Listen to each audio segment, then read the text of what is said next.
Estás escuchando la tercera temporada de Ni de aquí ni de allí, un podcast de historias de migrantes e hijas e hijos de migrantes latinoamericanos en Europa.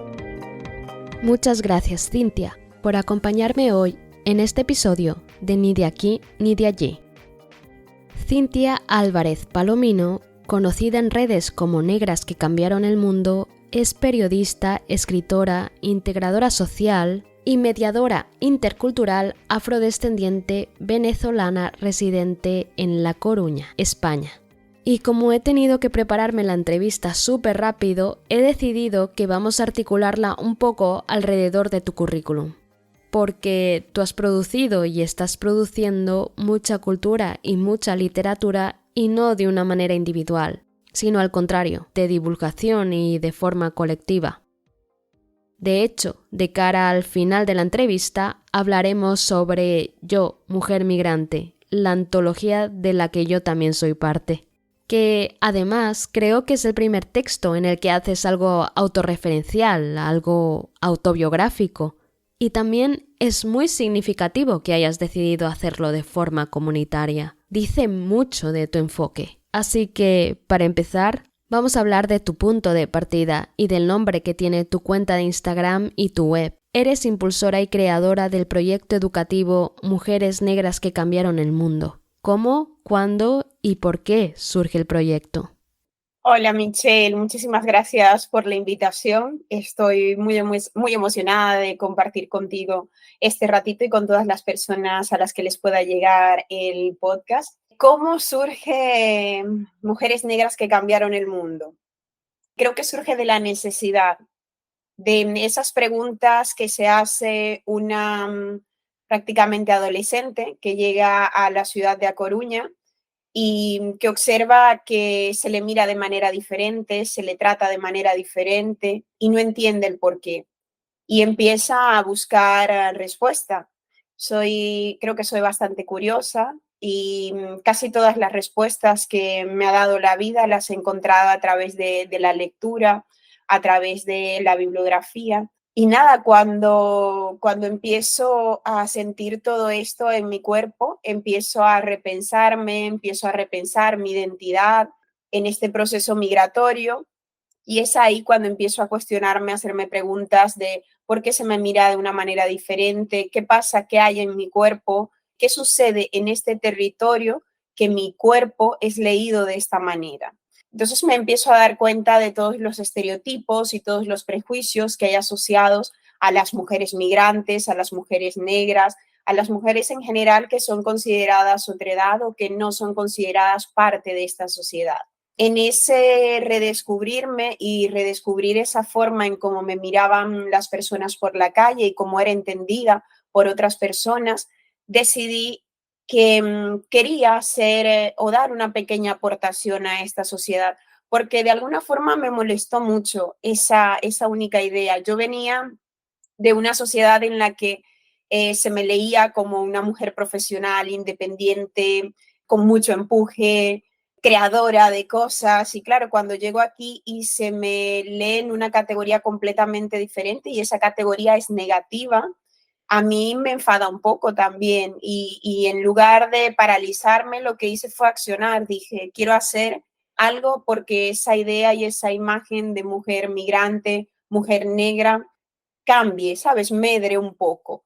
Y entonces nada, pues decidí de manera colectiva también, porque aunque Mujeres Negras que Cambiaron el Mundo es un proyecto que he impulsado yo, el primer libro también nace de ese empuje colectivo. En su momento formé parte y fui cofundadora de Afrogalegas, una de las primeras asociaciones aquí en Galicia que buscaba la visibilidad o busca la visibilidad y representación de las mujeres negras aquí en Galicia.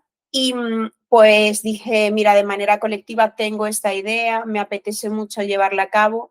Les expliqué mis motivos y mis razones por las cuales quería hacerlo, de alguna forma para validar esa idea. Y mis compañeras se emocionaron muchísimo, les pareció una idea genial, estupenda. Nos dimos cuenta de que no había nada en esa línea aún en España, de que estábamos muy todavía muy verdes, como se dice, en esa parte. Y pues así nace un poquito el proyecto y nace la idea de empezar a crear literatura, contenido que de alguna forma desmonte esos estereotipos que hay asociados a las mujeres negras y las posicione como creadoras de una propia narrativa, como creadoras de información, de contenido y de contenido valioso. Ya que has hablado de mujeres negras en la ciencia, se trata de un libro que se ha maquetado y diseñado apelando a un público infantil, juvenil, pero en un artículo que escribiste para Pícara Magazine ya indicas que, aunque esté maquetado y enmarcado y tal vez categorizado como infantil, juvenil, consideras que es un contenido apropiado y necesario para un público adulto, algo en lo que coincido totalmente. Así que lo que me gustaría saber es cómo llevaste el proceso de este libro. En el artículo que he mencionado, que por cierto también estará en las notas del episodio, hablas de que fue un proceso difícil, doloroso, pero al mismo tiempo sanador. Así que mi pregunta va más orientada al punto en el que tuviste que hacer la selección, porque en el artículo señalas que hiciste una investigación durante la cual encontraste muchas mujeres negras que habían sido partícipes de algún avance científico o de algún descubrimiento científico en mayor o menor medida, pero que al final tuviste que escoger 12. ¿Cómo llevaste a cabo ese proceso de selección? Sí, el proceso fue muy difícil porque además era la primera vez que me enfrentaba a un proyecto editorial y no sabía muy bien qué criterios elegir.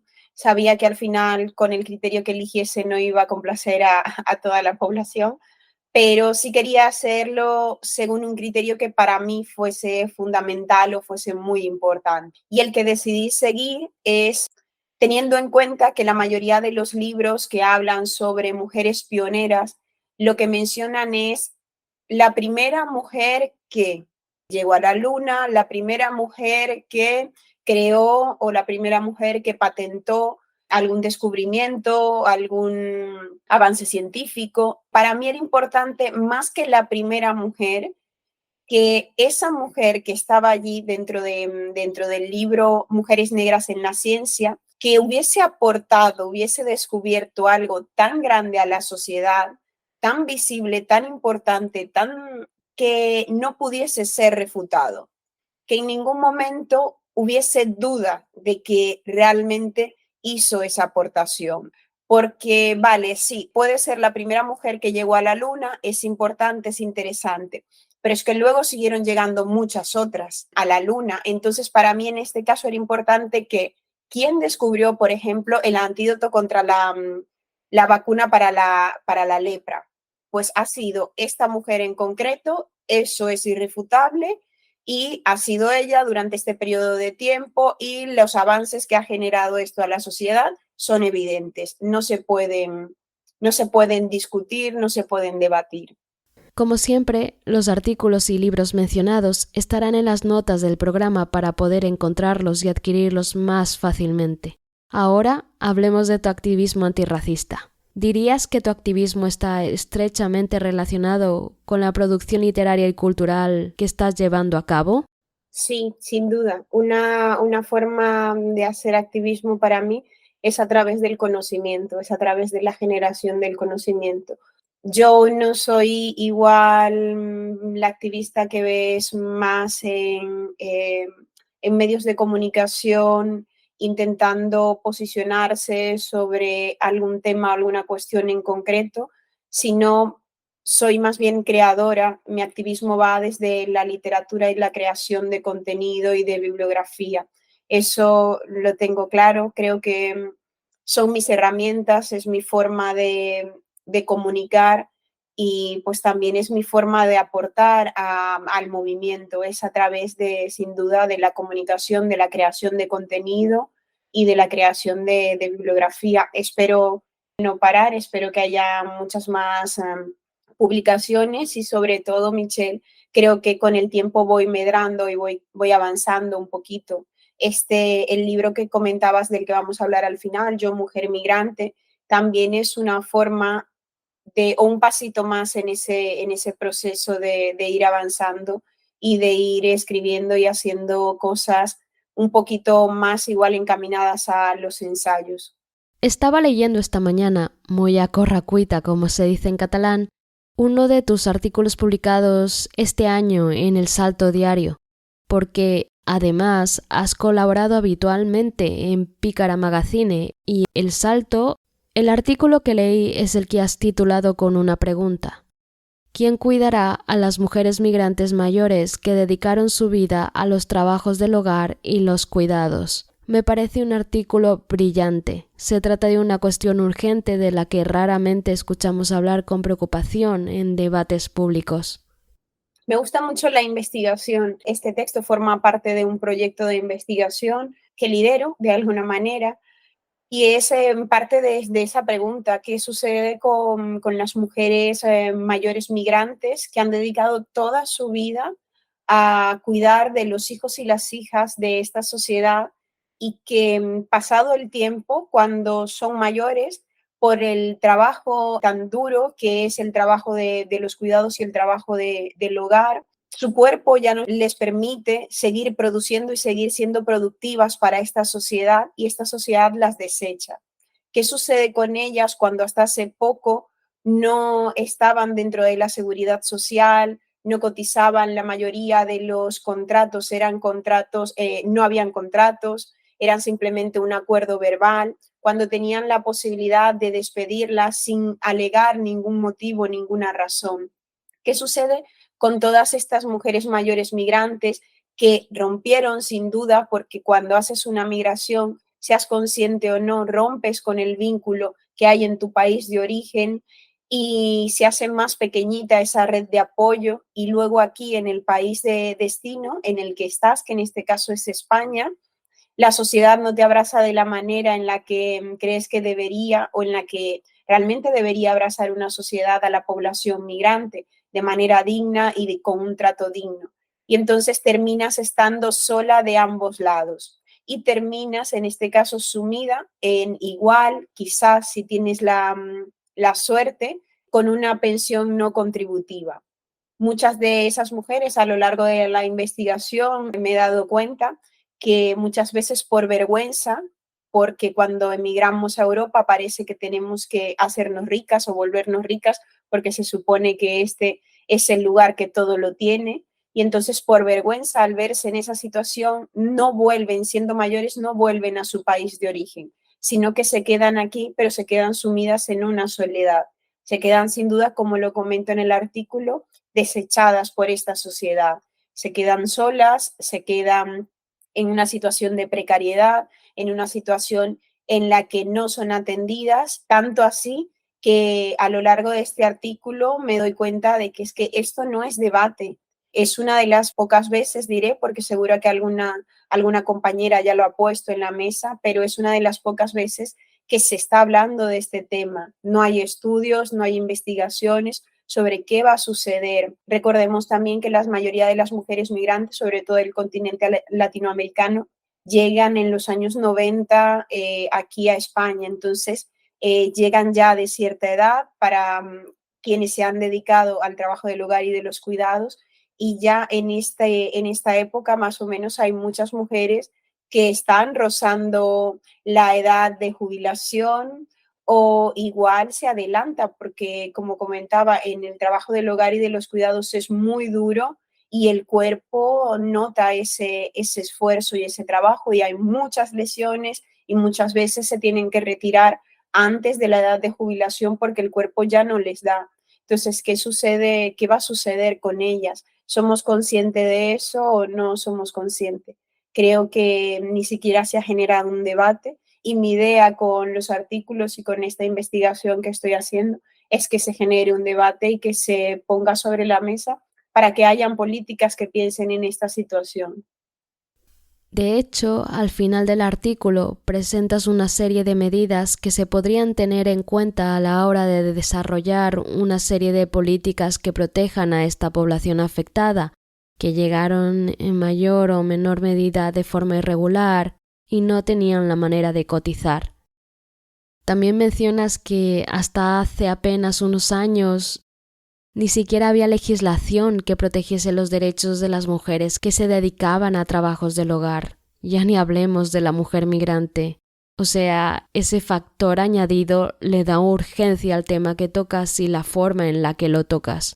Ahora sí, vamos a pasar a hablar sobre Yo, Mujer Migrante, la antología de la que tú, Cintia, eres la coordinadora general y la impulsora. De nuevo, muchas gracias. Creo que todas te hemos agradecido muchísimo, muchas veces el espacio, la oportunidad y el apoyo que nos has brindado a lo largo de este proyecto. Así que, como al principio, quiero preguntarte cómo, cuándo y por qué surge la idea de Yo, Mujer Migrante. Gracias a vosotras, Michelle, porque sin vosotras este proyecto no sería posible. Este proyecto lo hacemos posible todas y lo hacemos posible porque hemos querido compartir esa parte de nuestra historia.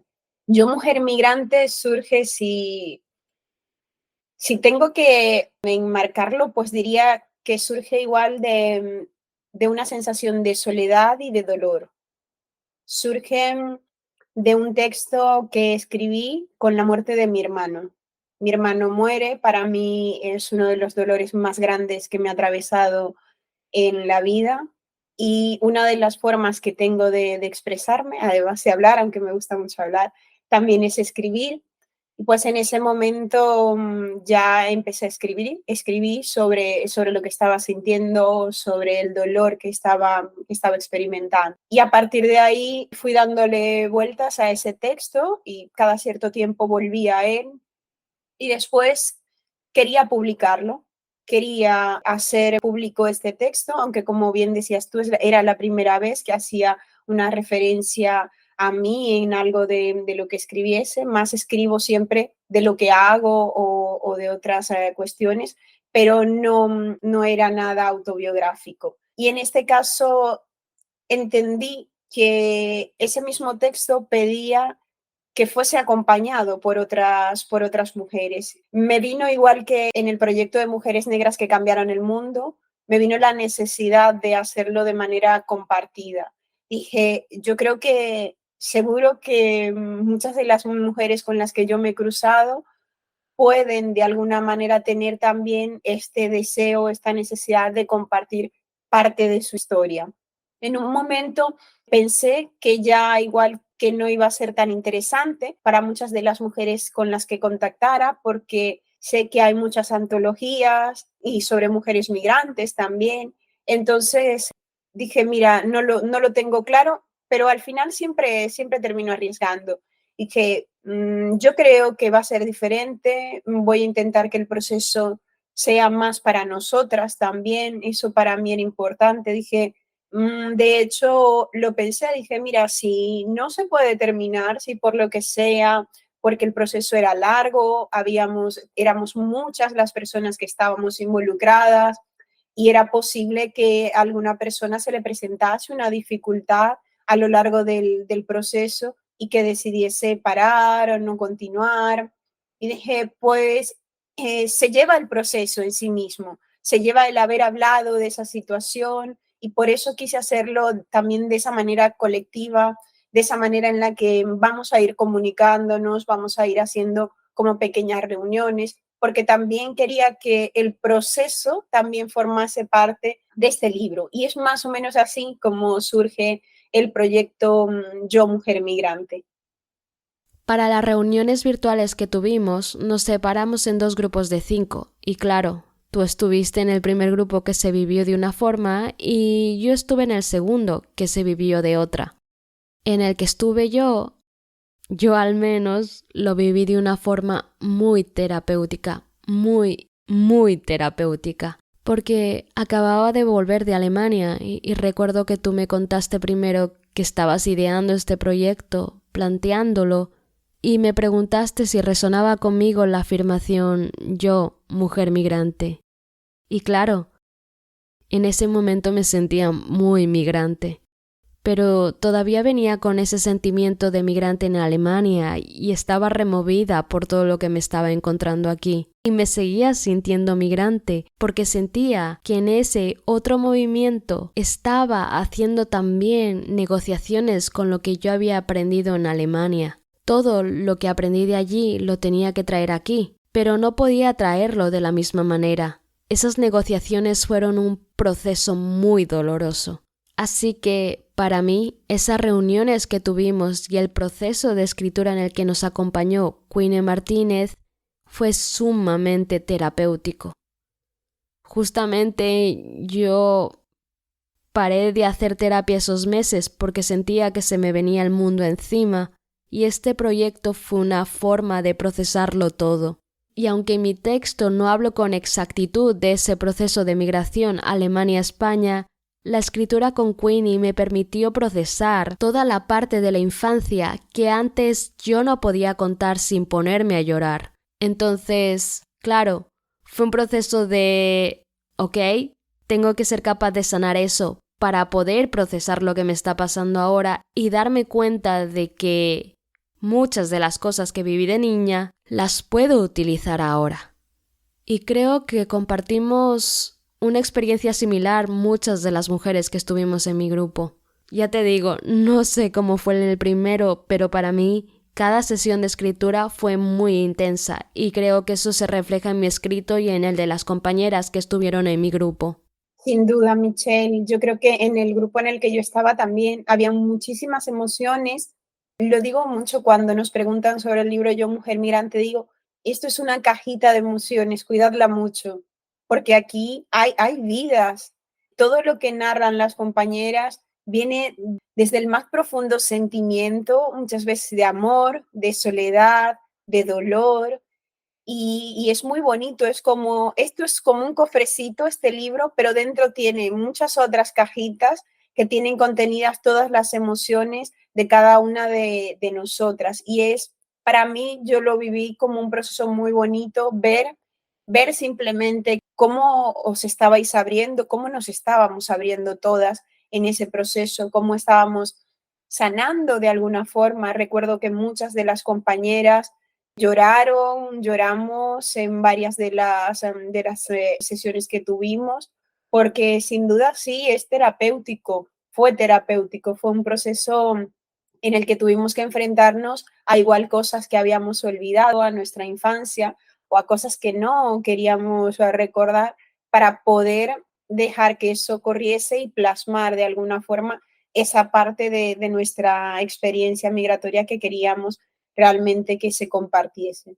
Y ya que has comentado eso de que hay otras antologías migrantes que ya se han hecho, quería decir que la tuya pone mucho énfasis en la cuestión de género, la diversidad de las voces y los sentimientos. Es decir, no solo somos autoras con raíces latinoamericanas, hay también personas que vienen de otros continentes como Norteamérica, como Emily, y también de África, como Luchi. Cuando leí sus textos me emocioné muchísimo, muchísimo, porque ahí también había una barrera con el idioma.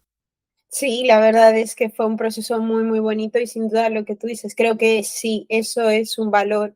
Intenté de alguna forma que al llegar a las personas que quería que participasen en el proyecto, me acerqué a personas, sin duda Michelle, con las que tuviese una conexión y con las que yo vibrase, ¿sabes? Digo, esta persona, aunque la haya visto 2 veces, siento que está en la misma línea que yo o que puede enseñarme en esta misma línea, que fuese una persona también que de alguna forma estuviese abierta a poder contar y narrar parte de su historia.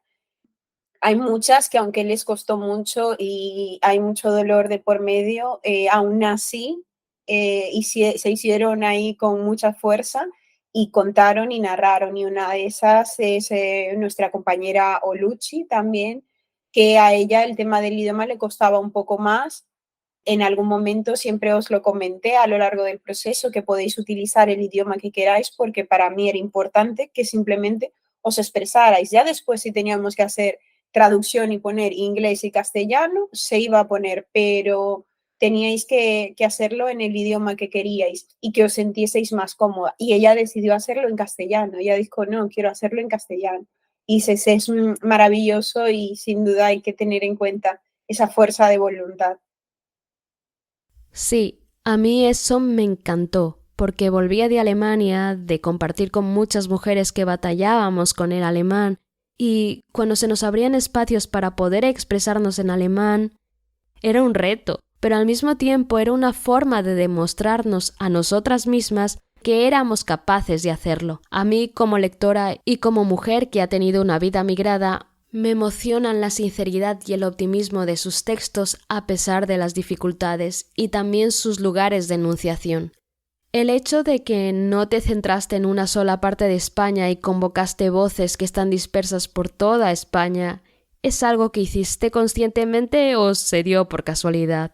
No, no, para nada. El origen, la historia migratoria y las ciudades, de alguna forma yo lo tenía muy claro que tenía que haber una diversidad, porque es de lo que voy hablando siempre en muchas de mis charlas, en muchos de mis textos, de esa necesidad de que haya diversidad. Y entonces, de alguna forma, pues intento dentro de lo posible que todos mis proyectos también sean así, que que lleven esa bandera, ¿sabes? Y fue bastante consciente, no quería que fuese únicamente o personas de Madrid y de Barcelona. Y además también porque dentro del territorio que ocupa aquí en España, Michelle, nosotras también estamos en la periferia, como se comenta. Estoy en Galicia, en la parte norte, donde muchas veces sentimos esa soledad del movimiento, que lo he verbalizado ya con muchas compañeras, porque estamos solitas, nos sentimos bastante solitas. Entonces, yo no quería que fuese eso de un único lugar, una única ciudad, y por eso quería repartirlo. Y las presentaciones, por eso también se van a ir moviendo, van a ser itinerantes y van a estar por todo el país. Que hayas también cogido voces de lo que tú dices sería la periferia española me parece vital, porque no es lo mismo estar en una ciudad donde hay personas como tú o como tu familia que las vas viendo por la calle aunque no tengas una relación con ellas. A mí me tranquilizaba mucho volver de Alemania de vacaciones, llegar a Barcelona al aeropuerto y ver gente como yo, pero claro, estar en una España rural o en una España de ciudades más pequeñas donde no hay tanta gente racializada, donde no hay tanta diversidad, es diferente. No solo te sientes sola a nivel de movimiento, sino también a nivel de estar en la calle y la naturalidad, te sientes diferente. Y sí, de eso hablan varias autoras en el libro. Sí, sí, es que nosotras aquí todavía seguimos siendo muchas veces la única mujer negra que llega a un espacio. Con el proyecto Afrogalegas, una de mis iniciativas fue ir a esos espacios en los que nunca se nos veía. Nos reuníamos para tomar un café y decíamos, vale, ¿a dónde vamos a tomar el café? Pues nos lo vamos a tomar en la plaza de María Pita, en el centro de la ciudad, donde no ves a personas racializadas, a menos que las veas como manteras, ¿sabes? Vendiendo cosas. Y dices, no puede ser, tenías que ver la cara de las personas cuando nos veían llegar, grupo de 6, 7 mujeres negras, a tomar un café en ese espacio. La mirada era de ¿qué hacen aquí? O sea, no, esto no es su lugar. ¿Qué hacen aquí? Pero un asombro tremendo. Y aquí todavía yo sigo experimentando en muchos espacios ser la única mujer negra y muchas veces la única mujer latinoamericana. Entonces, quedarte en La Coruña, a pesar de que tienes muchos proyectos que te llevan a viajar constantemente, ¿es una decisión política? Sí, es una decisión política, aunque igual no tan consciente, pero sé que Galicia me da otras cosas también, aunque sé que aquí no existe esa diversidad, que hay que luchar un poco más para hacerte igual un hueco. También soy consciente de que Galicia tiene otras cosas y es que a mí me encanta su tierra, a mí me encanta el clima de Galicia, a mí me encanta la diversidad de paisajes que tiene Galicia, me encanta el ritmo de Galicia que es mucho más pausado. Eso de alguna forma me compensa esto otro que no tengo. Me sorprende que digas que te gusta el clima de Galicia, porque en tu texto dices que viniste de Venezuela solo con ropa de verano. Sí, sí, es que yo vengo de una ciudad que estamos muchas veces en Venezuela, en Maracaibo. A Maracaibo le llaman la tierra del sol amado. Y en Maracaibo podemos estar a 40 grados. Imagínate tú, o sea, qué ropa de invierno. Yo no conocía ropa de invierno, Michelle. Y cuando llego aquí traje 3 maletas literales de las grandes, Michelle, de esas de 15 kilos y todos, claro, shorts, cositas, blusitas, camisetitas y claro, es que esa ropa, es que la veía ahí, hay muchísima ropa que tuve que regalar porque es que digo, es que esto yo no me lo voy a poner aquí en la vida, ¿sabes? Fue un choque bastante grande, sí, fue bastante grande, pero después eso, mira, el clima es una de las cosas que ahora valoro en esta ciudad, pero sin duda al inicio fue un cambio muy, muy grande, sí. Bueno, mira cómo somos los humanos, que nos podemos adaptar y también descubrir de nosotras mismas que nos gustan cosas tan distintas a las que conocemos. En tu caso, el clima lluvioso de Galicia, Sí, sí. pero muy verde también, porque eso es una cosa que me encanta del norte de España, me encanta. Justo, es que es El eso, norte es de que allí. tenemos unos paisajes maravillosos. Y mira, pues se quiere mucho más el sol cuando sale y lo disfrutamos mucho más y estamos ahí. En cuanto hay un rayito de sol, lo, lo disfrutamos. Entonces, bueno, pues mira. Y bueno, hablemos de tus siguientes pasos, ya que lo mencionas en la mini biografía que encontraremos en la antología. Allí dices que estás preparando Mujeres Negras en la Filosofía. Sí, mujeres negras en la filosofía, Michelle, que está costando, no te imaginas cuánto. Porque yo soy muy de contar las cosas bonitas, ¿sabes? Y de siempre me quedo con las cosas bonitas, pero sí es cierto, como lo dice una de mis mejores amigas aquí, yo sí, que a veces hay que como poner en valor y decir realmente lo que hay detrás de ciertas cosas que no son tan bonitas. Y es de mujeres negras en la filosofía, Michelle, me está costando mucho porque surgió justo en un momento en el que yo dejé una relación que me dejó rota por completo. Estaba ahí, el proyecto tuvo que pararse por ese motivo, me quedé sin trabajo, sin relación y sin casa, todo seguido en el mismo momento. Ahí están haciendo mujeres negras en la filosofía, en medio de ese caos en el que yo me tenía que rehacer nuevamente, en el que me tenía que llenar de valor, decirme a mí misma que tenía un valor y que lo que estaba haciendo y la decisión que estaba tomando de dejar esa relación era la correcta, pues ahí nace y ha venido como muy despacito por todo lo que conlleva. Es como ha ido creciendo Mujeres Negras en la filosofía. Mira, es un proyecto que nace porque quiero que se visibilice las aportaciones en el área del conocimiento, en el área de la oralidad también, de la mujer negra y posicionarla como narradora, como creadora también de contenido, y creo que sin duda ese proyecto va creciendo a la par que yo también voy teniendo mi voz, he tenido otra vez nuevamente mi voz y mi espacio, porque muchas veces dentro de las relaciones no nos damos cuenta, pero nos quedamos sin voz.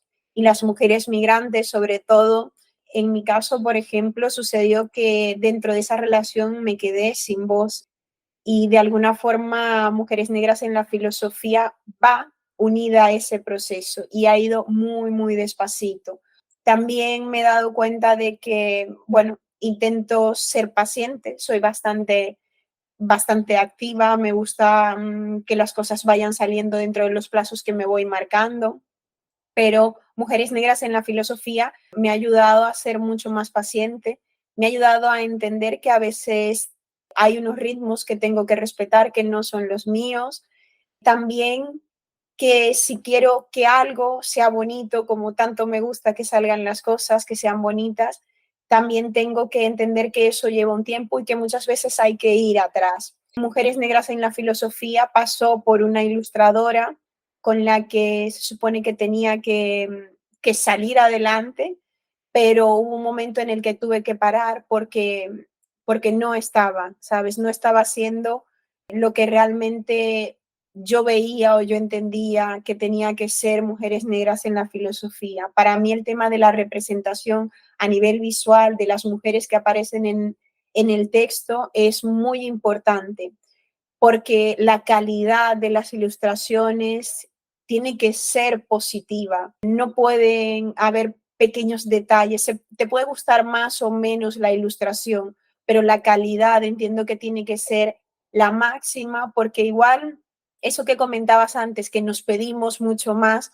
por la posición que ocupamos, pues yo creo que en estos proyectos, en el proyecto que yo hago, si me permito el que salga un proyecto en el que, bueno, las ilustraciones no sean de la calidad tan bonita, se va a cuestionar y se va a seguir comparando con muchas cosas que se hacen igual desde el entorno social, que dice, bueno, lo hacemos y te lo compramos para apoyarte, pero no es que sea tan bonito ni que sea algo muy interesante, muy potente. Lo hacemos es por apoyarte. Y el libro Mujeres Negras en la Filosofía, en el momento que salga, tienes que comprarlo, querer tenerlo, por el impacto que realmente va a generar en ti, ya no solo a nivel visual, sino también a nivel de contenido. Entonces, es un ir sumándole cosas. Estuve en un proceso con esta ilustradora, no fue bien porque no llegaba al punto que yo quería, la representación no era exacta.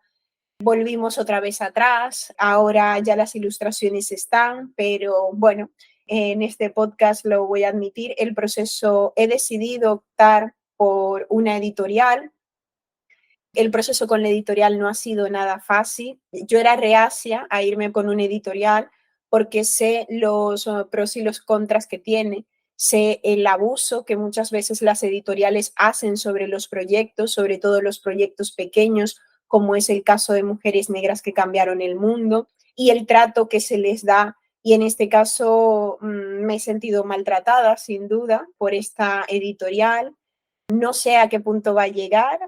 Michelle, no sé si vamos a continuar con este editorial, porque ahora este es otro pequeño reto que hay para que Mujeres Negras en la Filosofía salga y vean por fin la luz. Pero bueno, estamos un poco discutiendo con la editorial a ver cómo llegamos a un acuerdo, porque el trato no ha sido el más bonito, el más adecuado desde mi punto de vista. Habían cositas que habíamos pedido, que era como había decidido que irme por un editorial porque quería el alcance. Mujeres Negras en la Ciencia no llegó, por ejemplo, a librerías tan grandes como FNAC porque venía de un proyecto autoeditado. Y esto es un círculo además súper cerrado en el que si no vienes de mano de una editorial, cierta editorial grande, no puedes llegar a poner tu libro en la FNAC. Una persona que autoedita no puede poner su libro directamente en la FNAC, aunque tenga el contacto, aunque la persona que esté en la FNAC quiera, no, es que por la política que tienen es que tienen que directamente a una editorial grande. Vale, entonces por eso yo dije, ¿qué quiero yo? Quiero la visibilidad, que el proyecto llegue, que el libro llegue a muchísimas personas y no únicamente a la comunidad afrodescendiente o a la comunidad que está más sensibilizada, sino yo creo que es importante que llegue a la sociedad en general. Entonces, por eso aposté por una editorial, aun cuando su línea no me llame mucho, no me interesa.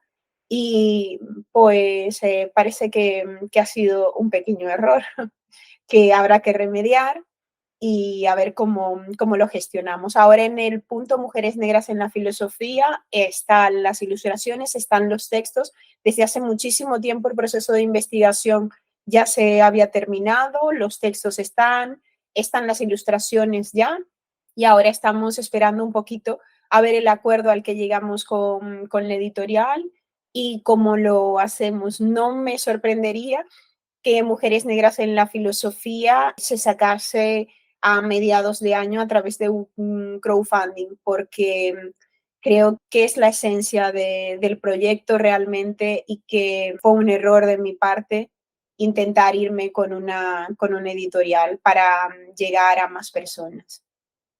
Bueno, no creo que haya sido un error. Es un anhelo legítimo querer llegar a personas fuera de los círculos migrantes o sensibilizados con estos temas. Proyectos como el tuyo deberían ser capaces de superar las barreras y ser accesibles a cualquier niña, niño que está correteando en un FNAC mientras sus padres están por ahí viendo, yo qué sé, portátiles. Así que también entiendo tu punto de vista. Y después de estar hablando todo el rato de libros, de proyectos editoriales que emprendes, quería preguntarte sobre el proceso editorial. ¿Cómo ha sido? ¿Qué tipo de apoyo has tenido? ¿Cuál ha sido la recepción? Porque vi que Mujeres Negras en la Ciencia está traducido al catalán. Es decir, ha habido cierta recepción más allá de Galicia. Sí, el proyecto Mujeres Negras que cambiaron el mundo, la verdad es que ha llegado a muchas personas y sí está traducido al catalán. Es una pena, me gustaría que estuviese traducido al gallego, pero no está. Pero sí, es una espinita que tengo todavía ahí. El proceso desde el ámbito editorial y de la autoedición es duro, Michelle. Es duro sobre todo porque cuando tienes los recursos económicos es mucho más fácil crear, gestionar y tener ideas. Pero cuando no tienes recursos económicos, el tener ideas a veces te penaliza. ¿Sabes? Porque siempre vas a estar sufriendo por de dónde sacar el dinero para hacerlo, sufriendo que igual pues no puedes utilizar este papel, sino este otro que es un poco más económico para poder llegar al presupuesto que tienes. También muchas veces tenemos que precarizar a otras compañeras porque tenemos que pedirles colaboraciones cuando realmente tú eres consciente y luchas porque eso no se haga contigo, pero muchas veces nosotras también, como hacemos o creamos desde esa situación de precariedad, pues también pedimos colaboraciones y aunque intentamos cuidar mucho a las personas, sí es cierto que al final es eso, es una colaboración y la persona está aportando su trabajo, sea trabajo, por ejemplo, de maquetación, trabajo de ilustración en muchos casos, no son remunerados o no son remunerados de la manera que deberían, ¿sabes? A veces pagamos el trabajo, pero igual con lo mínimo porque la persona también es consciente de que el proyecto es autogestionado, es autoeditado. Y pues eso, yo creo que el proyecto lo vivo con mucha emoción, el proceso de la autoedición me gusta muchísimo, cada vez me doy cuenta de que me gusta más. No descarto en algún momento montar una pequeña editorial porque me gusta mucho ese proceso, pero hacerlo desde la no abundancia económica es complicado y a veces triste porque te frustra en algún momento.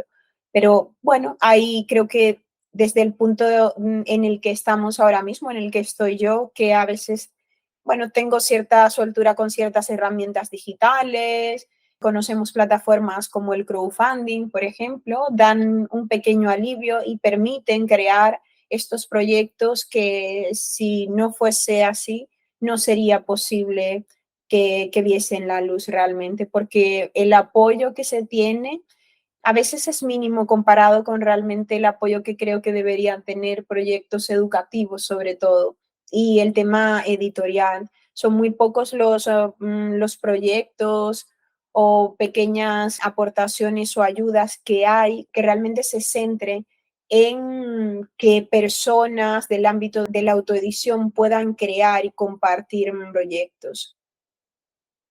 Hablando de eso, todo el apoyo que tienes y recibes siempre es de gente que se interesa por lo que estás creando, o sea, está buscando lo que estás creando. Entonces, digamos que el feedback que recibes es también de gente que valora y aprecia lo que estás haciendo. Y desde luego, yo soy una de esas personas que aprecia lo que estás haciendo. Así que, para acabar, ¿dónde puede la gente encontrar los libros que has publicado y los que se publicarán? Ay, muchas gracias, Michelle, ay, por esa emoción y esa idea de que se sigan proyectando muchos más libros. El libro, bueno, los libros en general se pueden encontrar a través de la plataforma online. Si ponen en cualquier buscador Yo Mujer Migrante, el primer enlace que les va a salir es el enlace a la venta del libro. Luego, Mujeres Negras en la Ciencia está dentro de la plataforma mujeresnegrasquecambiaronelmundo.es y ahí la pueden encontrar. También pueden seguirnos a través de Instagram en Negras que Cambiaron el Mundo, y en la biografía tienen enlace a la página web y a la venta del libro Yo, Mujer Migrante también. Y si alguien quisiese conseguir el libro físico, ¿hay algún espacio donde pueda encontrarlo? Aquí en Coruña tenemos el libro en físico en Galgo Azul, en una librería del barrio de Las Conchiñas. Luego en Barcelona, que vamos a tener presentación, que creo que también eso es importante, vamos a tener la presentación el 18 y el 21. El 18 en La Independent, en la librería La Independent, y luego en Amora Libros, y en ambas vamos a dejar seguramente algunos ejemplares. Perfecto. Pues creo que voy a tener que publicar el episodio antes para que la gente venga a las presentaciones. Si alguien de Barcelona escucha esto y viene a las presentaciones, pues estaremos allí con Cintia y con algunas de las demás autoras. Estará también Queenie, que es nuestra mentora, la que nos ha guiado a sacar la escritora que llevamos dentro, a muchas de nosotras, porque veníamos de artes muy distintas, artes visuales o, en mi caso, yo venía del mundo académico. Y claro, me costaba mucho escribir para otros ojos de forma no académica. O sea, yo puedo escribir sobre mí en mi diario, pero escribir sobre mí para que lo lean los demás era algo que hacía que mi cerebro cortocircuite. Pues mira, y lo hiciste, y así yo creo que vas a poder contar a todas en la presentación un poco cómo te sentiste durante ese proceso. Muchas gracias, Cintia, por tu presencia aquí y por todo lo que haces. Muchas gracias a ti, Michelle, también porque desde estos espacios nos permites llegar a muchas otras personas. Nos vemos en la presentación para más anécdotas del proceso de escritura. El 18 de abril en la librería L'Independent y el 21 en Amora Libros. Como siempre, más información en la descripción del episodio o en el Instagram del podcast, nideaquí.nideallí. Nos vemos allí.